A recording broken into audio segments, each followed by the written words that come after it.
Bonsoir à toutes et à tous. Merci d'être présents ce soir pour ce live concernant la levée de fonds de Lattice Médical. Donc, on est très heureux d'être ici ce soir parmi vous pour vous présenter notre aventure, répondre à toutes vos questions. Donc, pour répondre aux questions, en tout cas, n'hésitez pas à venir les poser en utilisant la bulle Q&R qui est située sur l'outil webinar. Donc moi, je me présente, je suis Julien Payen, président et cofondateur de Lattice Médical. Et pour ce live ce soir, je serai accompagné des trois autres cofondateurs de l'entreprise. Donc Pierre-Marie Danzé, qui est médecin biologiste au CHU de Lille, Philippe Marchetti, qui est également médecin biologiste au CHU de Lille, et Pierre Guéreski, qui est chirurgien plasticien. Donc, pour vous expliquer le déroulé, on va prendre une vingtaine de minutes pour vous présenter le projet, ses avancées. On va balayer un petit peu tout l'exécutif summary de l'entreprise. Et après, on prendra le temps de répondre à vos questions pendant une petite demi-heure. Donc, je vais partager mon écran. Voilà. Et on va démarrer la présentation.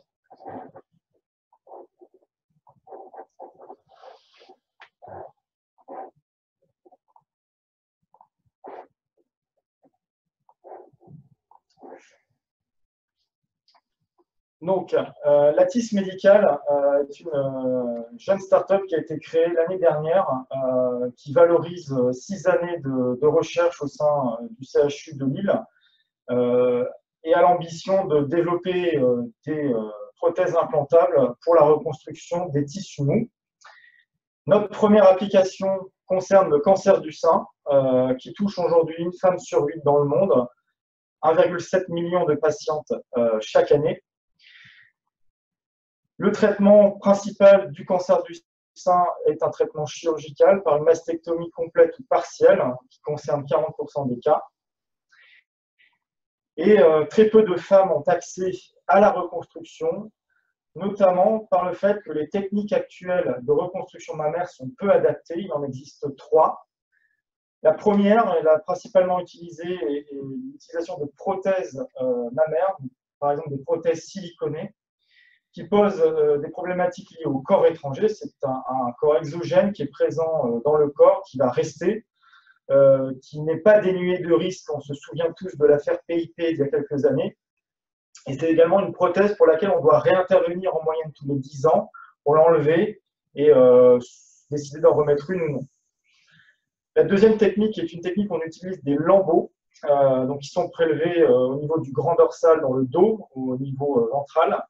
C'est une procédure chirurgicale qui est très longue, qui peut dépasser les 7 heures de chirurgie et qui laisse des séquelles du site donneur, c'est-à-dire du site où on a prélevé les tissus.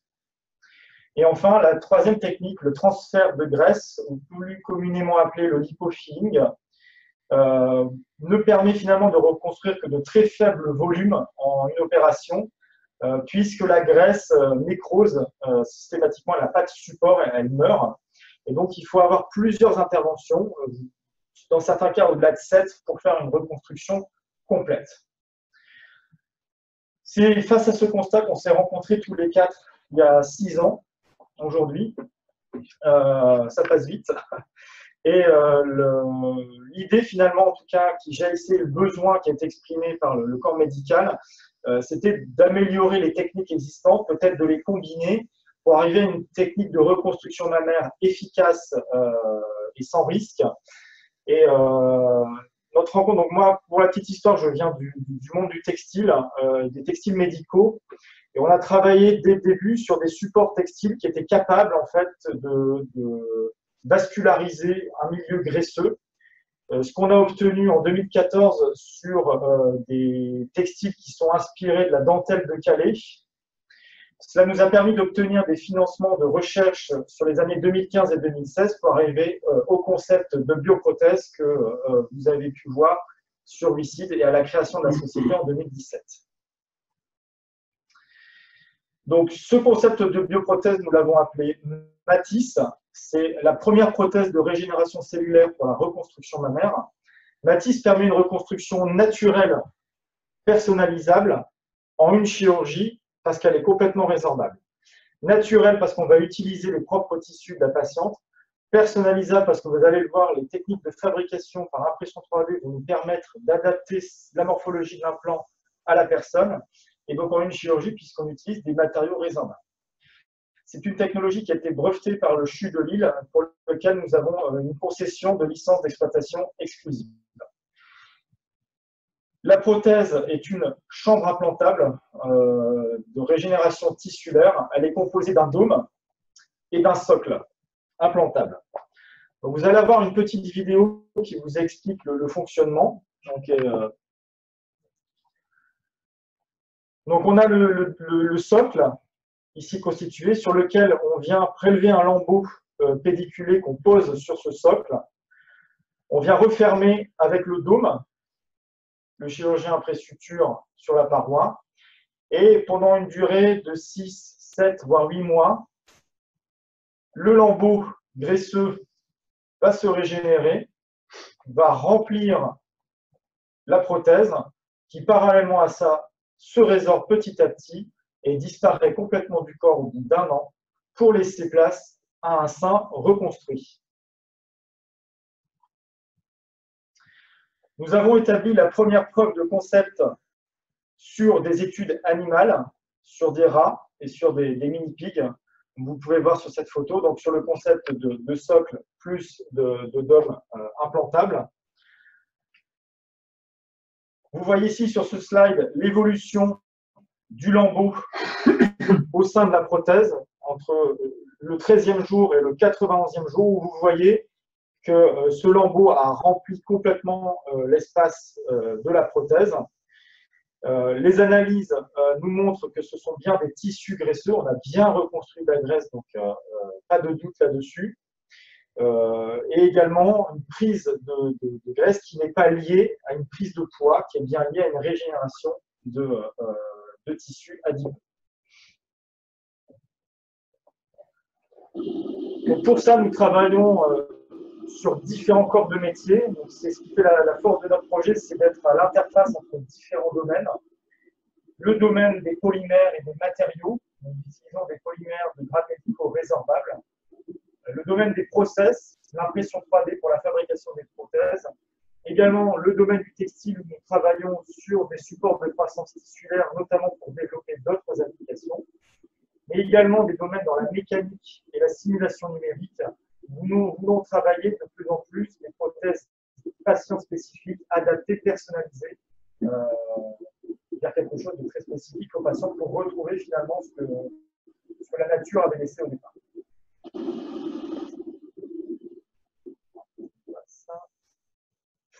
Donc pour réussir bien ce pari et travailler là-dessus, il nous faut une équipe qui est multidisciplinaire, donc des gens qui vont travailler dans l'expertise des biopolymères, des matériaux, de la biologie, de l'in vivo, donc de l'animalier, des biomatériaux, donc au niveau par exemple des protocoles in vitro, du réglementaire qui est un aspect très important du projet puisqu'on est un dispositif médical implantable. Donc aujourd'hui, l'ATIS, c'est un projet qui comptabilise une dizaine de personnes autour de ce projet. Et vous allez voir par la suite, nous allons recruter d'autres profils pour continuer notre développement.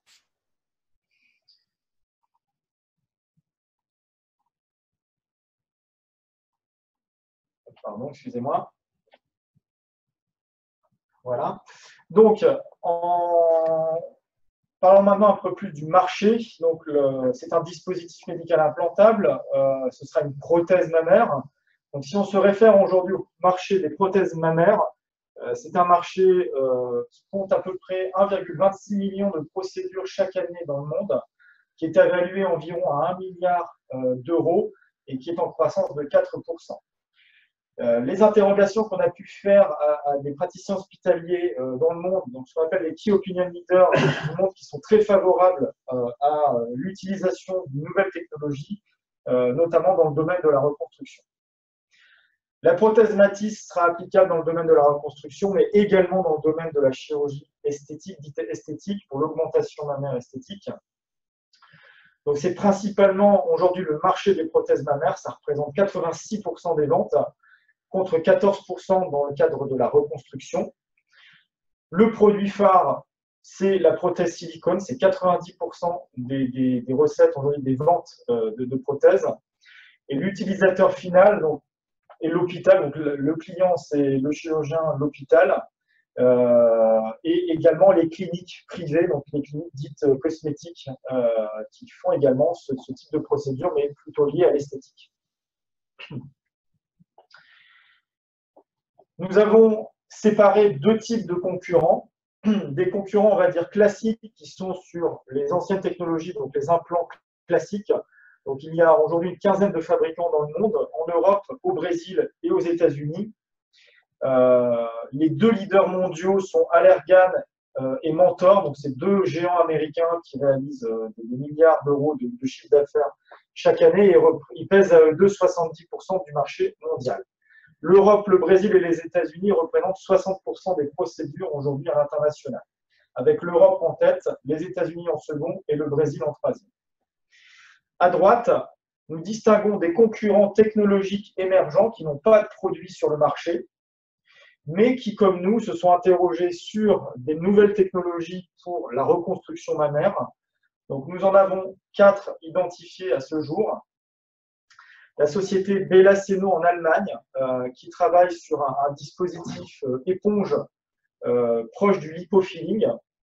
La société Biostructs, qui vient améliorer le geste chirurgical du lambeau en donnant une coque qui permet de glisser tout le lambeau, mais qui ne permet pas finalement, qui ne régénère pas le lambeau, qui ne permet pas de résoudre la contrainte du site donneur. La société Neopec, qui propose quelque chose de très similaire à nous, mais sans support et sans matériaux résorbables. Et la société Tensive, qui propose une éponge de régénération, mais qui à ce jour n'a pas démontré la possibilité de reconstruire des gros volumes, contrairement à nous.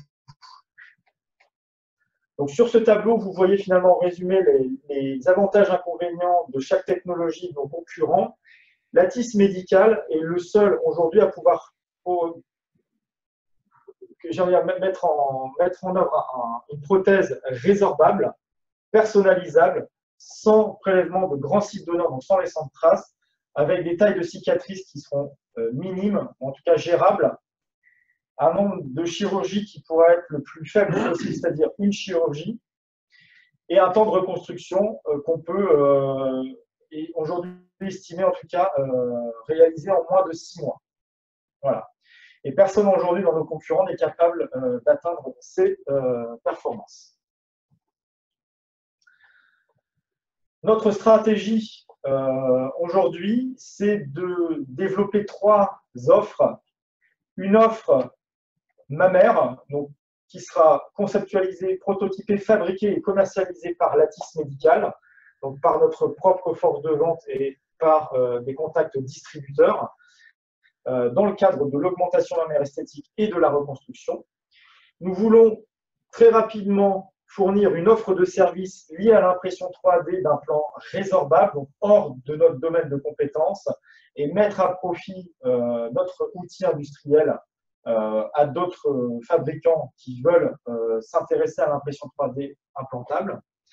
Et enfin, à l'aide de notre équipe R&D et nos partenariats scientifiques, développer d'autres applications de reconstruction dans les tissus mous avec d'autres partenaires industriels, donc via des concessions de sous-licence grâce à notre brevet. Et ça, dans les applications, par exemple, dans le visage, dans la peau, dans les fesses, enfin, dans l'esthétique. Tout ça est centralisé autour d'une plateforme de reconstruction de tissus mous. Donc, vous avez une représentation sur le slide ici.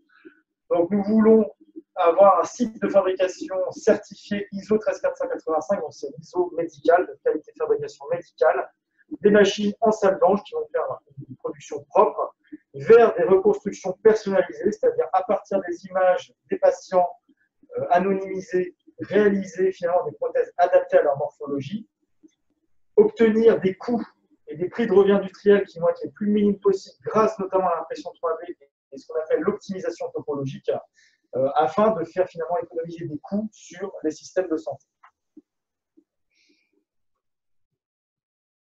Nous voulons attaquer les 3 marchés que nous avons cités précédemment, l'Europe, les États-Unis et le Brésil, qui sont aujourd'hui donc les plus gros marchés. Donc pour ça, nous nous mettons en phase actuellement pour répondre aux exigences du marquage CE, donc qui va évoluer au 1er juillet 2020 et réaliser des essais cliniques à partir de 2021 sur ce marché. Et puis progressivement, avec notre équipe réglementaire et en lien avec des consultants, nous attaquer au marché américain et au marché brésilien, avec une stratégie industrielle qui sera déportée comme en Europe, c'est-à-dire que nous voulons fabriquer sur site, en présence dans les pays, donc au Brésil et aux États-Unis, avec le même type de site industriel que vous voyez, vous avez vu sur l'image précédente avec les imprimantes.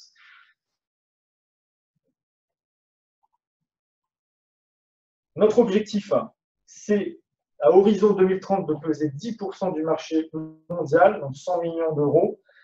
Mais en fait, notre objectif, c'est finalement d'installer notre technologie comme peut-être le remplaçant de la prothèse silicone et que petit à petit, finalement, ce produit-là soit picoté par rapport à notre technologie. Donc, on veut l'imposer comme étant le prochain produit de reconstruction et d'augmentation mammaire. Et de façon plus centrée donc, sur les prochaines années, développer du chiffre d'affaires grâce à notre activité de service et de partenariat R&D sur le développement d'autres applications. Pour ça, nous avons besoin de lever des fonds. Nous avons 3 grandes phases. Une phase de ce qu'on appelle de validation de conception, donc pour finir la validation de la conception de la prothèse, donc son optimisation, ses essais précliniques, et notamment donc, le recrutement de personnes que vous voyez sur le bandeau à droite dans la qualité, les biomatériaux, la mécanique.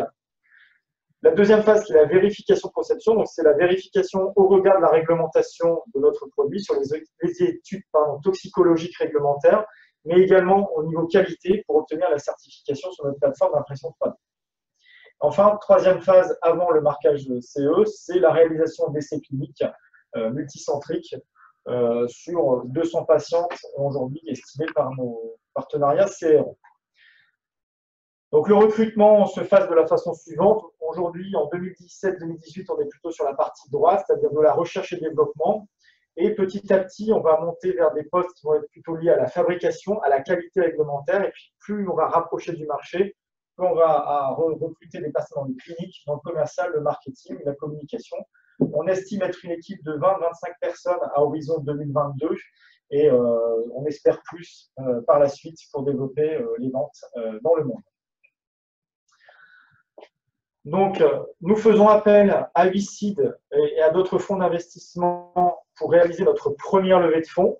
Donc, avec un besoin aujourd'hui qui se situe aux alentours de 2 millions d'euros pour cette phase préclinique qui va nous financer jusqu'à fin 2020 donc pour valider donc, la validation de conception, la vérification de conception. Pour ça, donc, cette levée de fonds elle est programmée avec 1,3 million d'euros d'augmentation capital en seed. Donc, avec 8 sites, 300 000 euros et 3 autres fonds d'investissement qui se joignent autour de table, une LOI qui a été signée en juillet et un closing qui est prévu au mois d'octobre. Et nous venons compléter cette levée de fonds avec de la dette garantie par BPI. Pour 2021 et pour la validation clinique, nous aurons besoin de réaliser une deuxième levée de fonds, cette fois-ci donc pour financer les études cliniques et le lancement commercial des prothèses, pour un accès marché envisagé vers fin 2022, début 2023. Donc, pour finir cette présentation, quelques petites news, là où nous en sommes aujourd'hui par rapport à ce qui a été communiqué depuis le début de la campagne. Donc, on a fait quelques news via le site Lucide. Vous avez ici des prix. Donc, on a gagné pas mal de prix cette année, sur une année, surtout des prix très majeurs, donc, notamment avec l'association Cancer du Sein. Donc, Pierre a remporté donc, le ruban rose 2017 dans la catégorie qualité de vie. Philippe a obtenu le prix sur la fondation de Béatrice de Nice et nous avons été lauréats tous les 4 du concours iLab qui récompense chaque année les startups innovantes en France. On a eu beaucoup de presse également puisque vous savez très certainement que le cancer du sein est quand même un sujet assez sociétal et on a eu de la communication presse. Dans les news, donc, on a parlé de fabrication. Donc, aujourd'hui, vous voyez un petit aperçu de nos bureaux. On a des labos également qui sont présents sur ce site, mais on a besoin de s'installer dans quelque chose de plus grand qui va pouvoir accueillir tout le monde, qui va pouvoir accueillir une plateforme industrielle et des laboratoires. Et donc, on envisage de déménager au premier semestre l'année prochaine, de nous installer dans des locaux situés non loin d'ici, sur le site du CHU de Lille, au cœur du parc Rassanti. dans nos développements actuels, donc nous développons une plateforme d'évaluation in vitro. C'est une plateforme qui va nous permettre d'évaluer des paramètres de la prothèse sans avoir à faire d'expérimentation animale. Donc déjà, ça c'est l'avantage premier, c'est de ne pas avoir à faire d'expérimentation animale. Le second avantage, c'est de permettre d'accélérer notre développement et d'aller plus vite dans nos analyses et nos vérifications. Et donc ça, c'est un projet qui se concrétise. On a une première plateforme qui a été terminée courant juillet et nous faisons nos premiers tests actuellement dessus. Et donc c'est également le cadre d'une personne qu'on a recrutée le 17 septembre qui a démarré là récemment. Nous travaillons également à l'optimisation de l'implant. On a pareil dans une stratégie industrielle de prix de revient, d'optimiser la prothèse. Vous avez ici, à cet endroit-là, donc le design de la prothèse avant. Et aujourd'hui, un design optimisé, c'est-à-dire elle a les mêmes propriétés, elle a les mêmes caractéristiques, mais elle est moins lourde, donc elle crée moins de réponses inflammatoires. Et donc ça, c'est un gain de masse et de qualité finalement qu'on recherche. Et donc ça, on continue à l'améliorer pour atteindre une dizaine de grammes. Et également, donc, on réalise actuellement plusieurs protocoles également in vivo, donc notamment vis-à-vis de la réglementation pour être en phase. Nous avons donc réalisé un protocole d'optimisation du matériau pour lequel nous avons obtenu des résultats en tout cas, nous avons validé un matériau aujourd'hui implantable résorbable qui correspond à notre cahier des charges. Donc ça, c'est l'issue de ce protocole qui est presque terminé, mais en tout cas qui a validé ce qu'on recherchait. Et nous avons d'autres protocoles qui vont démarrer prochainement en vue toujours d'être en phase avec les aspects réglementaires. Voilà, je vous remercie, nous vous remercions pour votre attention. On va procéder donc à la phase de questions-réponses. Donc n'hésitez pas à utiliser donc l'outil qui est à votre disposition, questions-réponses. Voilà, donc je vais me réinstaller devant. Je vous laisse peut-être finir.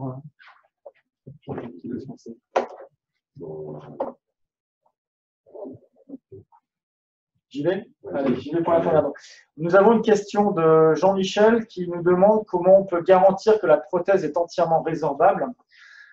Donc, vous avez vu sur le dernier slide qu'on a présenté, donc ce protocole in vivo qui nous a permis de tester dans des conditions proches d'un modèle humain le comportement de ces polymères résorbables.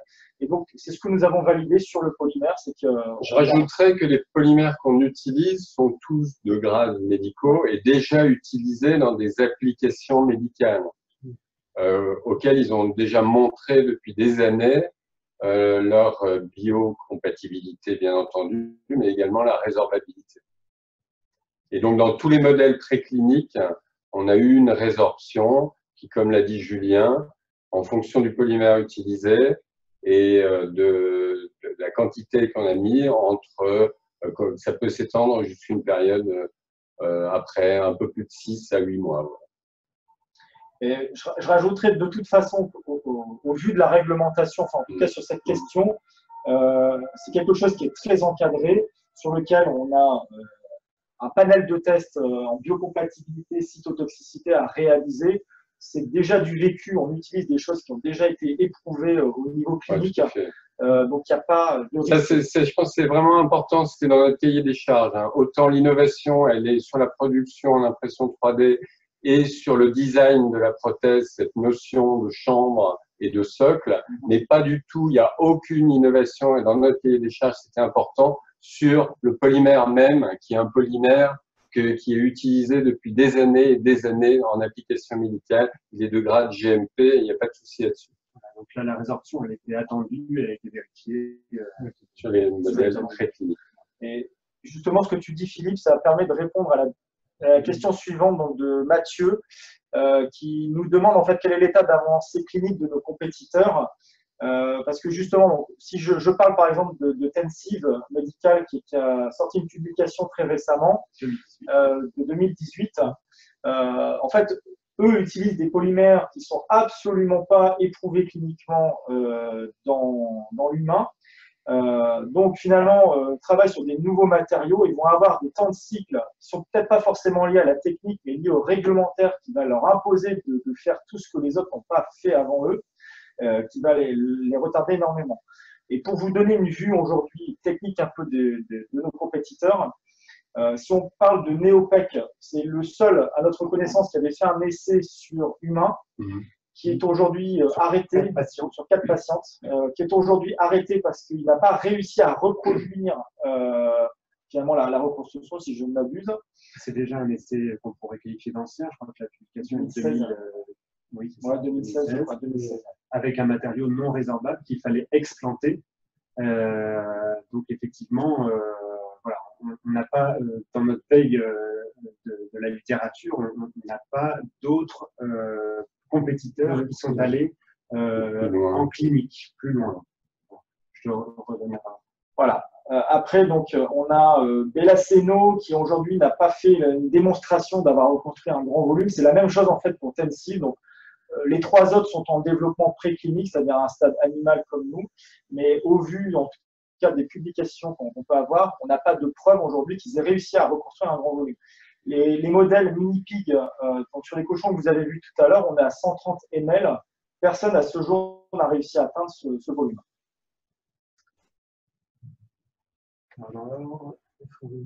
Réglementaire. Avantage concurrentiel. Donc Jean-Michel a une question sur nos avantages concurrentiels par rapport à nos concurrents et comment ça se démarque des autres solutions disponibles. Donc, on va passer. Aujourd'hui, on est les seuls à pouvoir proposer une prothèse qui va faire une reconstruction naturelle en une chirurgie et personnalisable.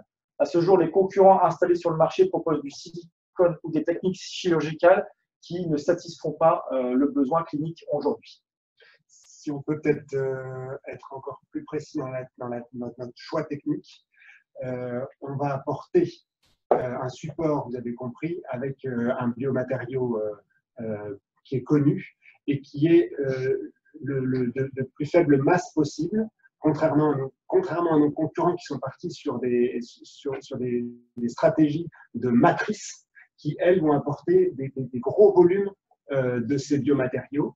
Alors, au vu de nos résultats in vivo, la reconstruction des tissus qui est donc possible grâce à Matisse permet donc une reconstruction de tissus très souple d'emblée, avec donc très peu de réactions à corps étranger. Il y a bien sûr autour du tissu reconstruit une coque périprothétique, mais l'ensemble du tissu qui s'est développé est un tissu vraiment d'une souplesse voilà, incroyable par rapport aux stratégies matrices que nous n'avons pas choisies.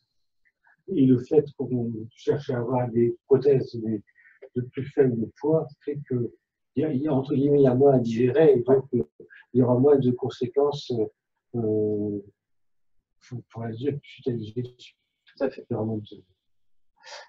Alors, on continue sur les questions. On a une question de Cabaret. Donc, est-ce que l'effort réglementaire pour adresser les 3 marchés cibles est-il significativement différent ou simplement incrémental à partir d'un marquage européen? Alors, c'est une question très stratégique pour laquelle on n'a pas une réponse aujourd'hui définitive. Donc, aujourd'hui, il y a deux options et ça va être intimement lié, j'ai envie de dire, à la seconde levée de fonds. Et donc, c'est une stratégie qu'on est actuellement en train de définir par du recrutement en qualité réglementaire et par des liens avec différents cabinets en stratégie réglementaire.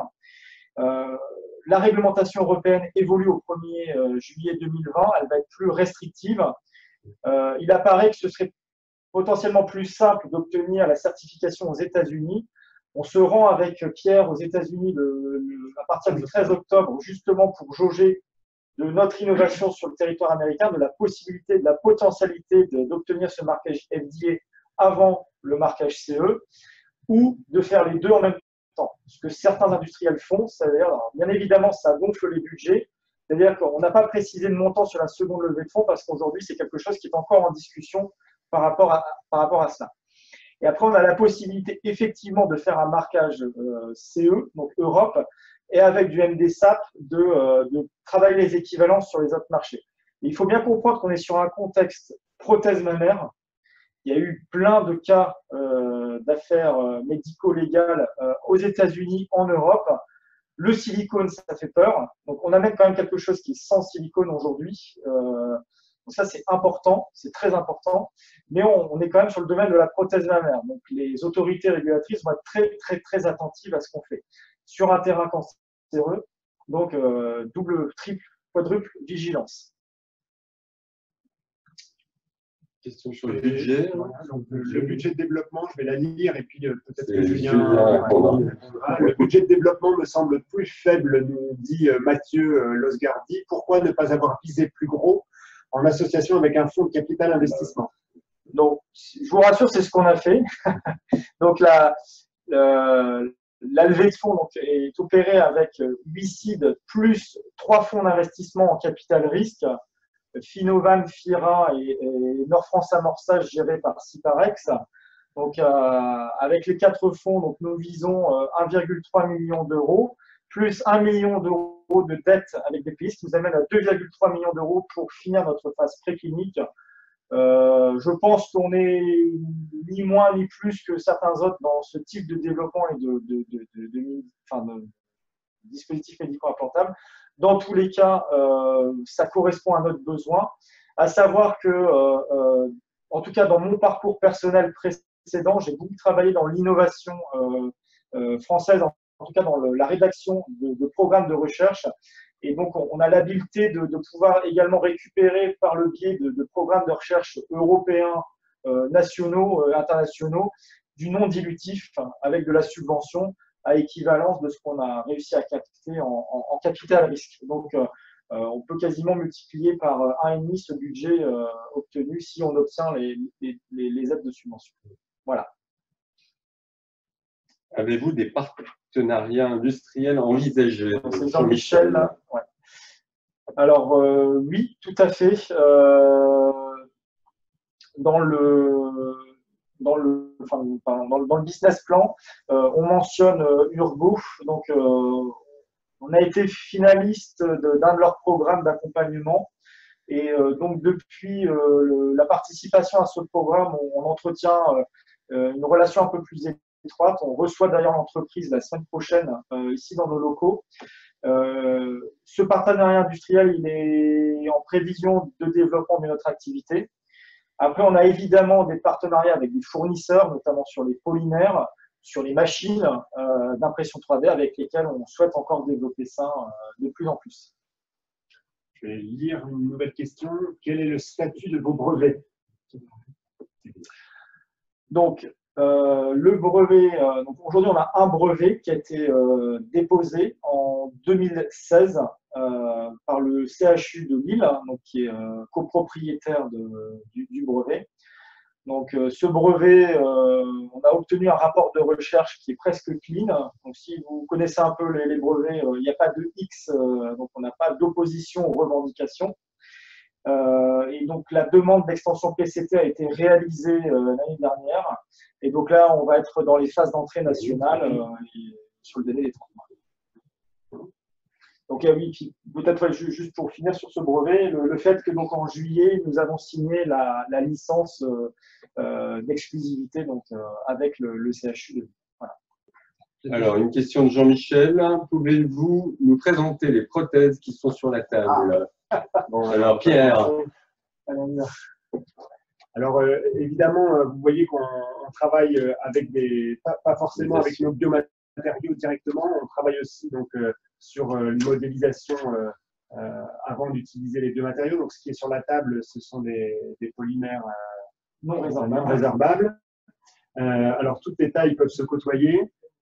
Évidemment, vous voyez, pour les modèles in vivo, petit animal, typiquement les modèles murins, on a utilisé ce type de tech. À chaque fois, vous voyez qu'il y a une petite entrée qui est ménagée dans le dôme. Cette petite entrée permet donc le passage du pédicule vasculaire du lambeau graisseux. C'est un peu technique, mais à chaque fois, vous avez compris qu'on allait positionner sous ce dôme un très léger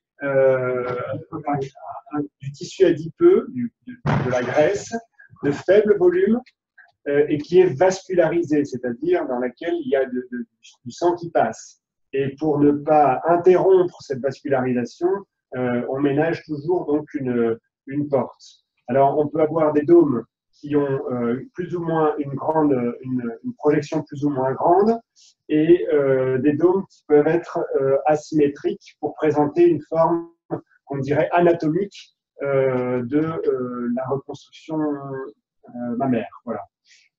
On voit aussi les différents maillages possibles, les différents ports possibles, puisque tous ces éléments vont contribuer à l'efficacité de la chambre implantale sur la croissance des tissus. On travaille également, donc vous voyez sur ce modèle-ci, je vais l'approcher un petit peu. Voilà, si on voit bien. Donc là, ici, vous avez un modèle anatomique, comme le disait Pierre, mais qui a été obtenu à partir d'une simulation d'un buste sur des images IRM qui a été fait par quelqu'un de l'équipe. Donc là, pour avoir quelque chose qui est patient spécifique. Et là, vous avez un support. Ah oui. Et on travaille également sur l'adaptabilité. Donc, vous avez vu, on parle du socle, du support. Donc, d'adapter ce socle finalement sur le tronc d'une patiente pour éviter les mouvements de flexion et avoir une adaptabilité pour le geste du chirurgien qui soit facilité. Fixation idéale, voilà. Optimale. Et après, donc là, ici, j'ai dans la main, donc là, c'est une prothèse qui est résorbable avec des polymères qui sont plus souples. Donc, vous voyez, c'est une prothèse que je peux plier dans la main, comme ça, là, je ferme la main, et que je peux redresser. Donc, elle est complètement souple, complètement pliable. Donc, ça, c'est le genre d'optimisation qu'on réalise aujourd'hui sur les matériaux pour avoir quelque chose qui soit le plus acceptable et le plus tolérable par la patiente. Sur la commercialisation, une question. Non, tu voulais rajouter Non, je voulais la lire. Comment seront commercialisés vos produits? Les participants n'ont pas accès à la question. Oui. Comment seront commercialisés nos produits? Donc, on souhaite avoir une force de vente interne à l'Atis Médical, donc nos propres commerciaux, qui vont finalement balayer, j'ai envie de dire, les hôpitaux et les cliniques, donc les praticiens hospitaliers. Dans la stratégie de commercialisation, il y a les essais cliniques. Donc aujourd'hui, pour assurer le succès d'un dispositif médical, il faut éprouver cliniquement les résultats. Donc c'est par des études cliniques post-market sur des applications bien spécifiques sur des cas concrets, enfin des cas pratiques bien spécifiques, démontrer le bienfait du dispositif à l'ensemble de la profession pour que la profession puisse accaparer ce résultat. Et, voilà, on ne peut pas commercialiser un produit innovant juste par une force de vente. Il faut que le corps scientifique et technique puisse s'approprier par la littérature et par le développement. Et on compte bien évidemment, j'ai envie de dire, comme tout le monde, compter sur des agents, des sales représentatifs qui sont disséminés partout dans le monde, qui sont experts dans la distribution de ce type de produit. Donc faire appel à ces agents et ces distributeurs pour réaliser cette commercialisation. Parce qu'il est probable aussi que ce ne soit pas uniquement une commercialisation d'une prothèse, et c'est une prothèse et un protocole et une procédure d'implantation. Et c'est vrai que tu as raison, Pierre-Marie. Il y aura une formation, évidemment.